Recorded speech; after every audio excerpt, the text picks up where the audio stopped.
முதல் பருவம் விலங்குகள் வாழும் உலகம். பாலைவனங்கள், காடுகள், மலைகள், ஏரிகள், ஆறுகள் மற்றும் வயல்வெளிகள் ஆகிய பல்வேறுபட்ட சூழ்நிலை மண்டலங்களை உள்ளடக்கியது உயிரினங்களின் பல்வகைத்தன்மை. விலங்குகளின் வாழிடங்களை பார்ப்போம். நீரில் வாழும் விலங்கு மீன், நண்டு. நிலத்தில் வாழும் விலங்குகள் யானை, புலி, ஒட்டகம். நீர் மற்றும் நிலத்தில் வாழும் விலங்குகள் தவளை. பாலைவனத்தில் வாழும் விலங்கு ஒட்டகம். குளிர் பிரதேசங்களில் வாழும் விலங்குகள் துருவக்கரடி, பென்குயின். ஒரு செல் உயிரினங்கள் என்பவை வெறுங்கண்களால் பார்க்க முடியாது, நுண்ணோக்கியால் மட்டுமே பார்க்க முடியும். ஒரு செல் உயிரின் வகையில் பார்க்கலாம். ஒரு செல் உயிரி பாரமிசியம், பாக்டீரியா, யூக்ளினா. ஒரு செல் தாவரம் கிளாமிடமோனஸ் பாசி. மிகப்பெரிய ஒரு செல் பாசி அப்படின்னா அசிட்டோப்ளேரியா. ஒரு செல் பூஞ்சைனா ஈஸ்ட்டு. ஒரு செல் விலங்கு அப்படின்னா அமீபா, அதாவது புரோட்டோசோவா. பல செல் உயிரினங்கள் பார்த்தோன்னா ஜெல்லி மீன், மண்புழு, நத்தை, மீன், தவளை, பாம்பு, புறா, புலி, குரங்கு மற்றும் மனிதன். நீரை சுத்திகரிக்க பயன்படும் ஒரு செல் பாசி கிளாமிடமோனஸ். ஒரு செல் யூக்கரியாட்கள் எடுத்துக்காட்டு ஈஸ்ட்டு, கிளாமிடமோனஸ், அமீபா. அமீபா நீரிலிருந்து உணவை விழுங்குகின்றன. அமீபா பற்றி பார்க்கலாம். செரிமானம் பார்த்தோன்னா உணவு குமிழ் மூலம். கழிவு நீக்கம் சுருங்கும் நுண்குமிழ்கள் மூலம். சுவாசித்தல் எளிய பரவல், அதாவது உடல் மேற்பரப்பு வழியாக. இடப்பெயர்ச்சி போலிக்கால்கள். உயிரினங்கள் மற்றும் அவற்றின் இடப்பெயர்ச்சி உறுப்புகள் பார்க்கலாம். விலங்குகள் அசைவுக்கு பயன்படும் உறுப்புகள். அமீபா போலிக்கால்கள். பாரமிசியம் குறுகு இலை, அதாவது சிலியா மூலம். யூக்ளினா அதாவது கசையிலை அல்லது நீரிலை அப்படின்னு சொல்கிறாங்க. மண்புழு பார்த்தோன்னா உடல் சீட்டா மூலம். நட்சத்திர மீன் குழாய் கால்கள் மூலம். மீன்கள் துடுப்புகள். பறவைகள் இறக்கைகள். வவ்வால் பெட்டாசியம். தாவரங்கள் மற்றும் விலங்குகள் ஒரு குறிப்பிட்ட வாழிடத்தில் வாழ்வதற்கேற்ப தங்களின் உடல் பெற்றுள்ள சிறப்பு அமைப்புகள் தகவமைப்பு என்று அழைக்கப்படுகிறது. மீன்களின் சுவாச உறுப்பு செவில்கள். பல்லிகள் ஊர்வன வகையை சார்ந்தது. பல்லிகள் பெரும்பாலும் வெப்பமண்டல பகுதியில் வாழக்கூடியது. பல்லிகள் நுரையீரல் மூலம் சுவாசிக்கின்றன.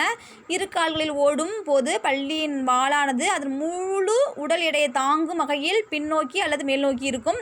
சில பல்லிகள் கால்களில் விரல் எடை சவ்வுகள் உள்ளன. பறவைகளுக்கு வாயுக்கு பதிலாக அலகுகள் உள்ளன. பறவைகள் நுரையீரல் மூலம் சுவாசிக்கின்றது. பறவைகளின் முன்னாங்கால்கள் இறக்கைகளாக மாறுபாடு அடைந்துள்ளது.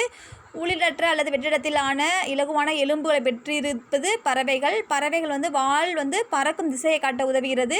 பறவைகள் பறத்தலின் போது ஏற்படும் அழுத்தத்தினை தாங்குவதற்கு வலிமை மிக்க மார்பு தசையினை பெற்றுள்ளது.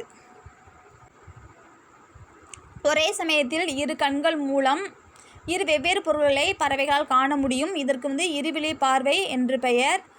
பல நாட்களுக்கு நீர் அருந்தாமல் உயிர் வாழும் விலங்கு ஒட்டகம். ஒட்டகம் திமில் பகுதியில் கொழுப்பை சேமித்து வைக்கிறது. பாலைவன கப்பல் என்று அழைக்கப்படுவது ஒட்டகம். ஒட்டகங்கள் நீண்ட கண்கள், இமைகள் மற்றும் தோல்.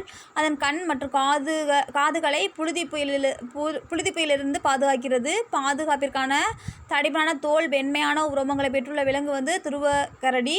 நீந்துவதற்கான துடுப்புகள், நடப்பதற்கான 2 கால்களை பெற்றுள்ள விலங்கு பென்குயின். தமிழ்நாட்டின் மாநில விலங்கு நீலகிரி வரையாடு.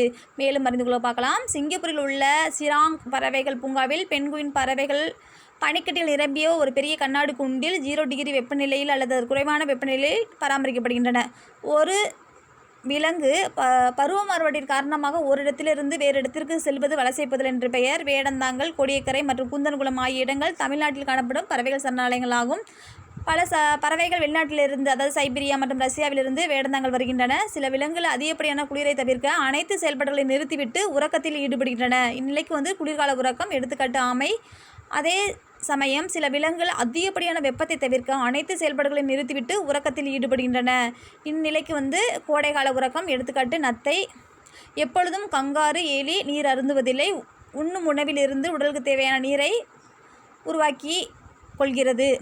நமது மாநில விலங்கான நீலகிரி வரையாடு மலைகளின் மீது உள்ள பாறைகள் இடுக்குகளில் மிக எளிதாக நுழைத்து உடல் சமநிலையுடன் ஏறி தாவர வகைகளை உண்ணும் திறன் பெற்றுள்ளது.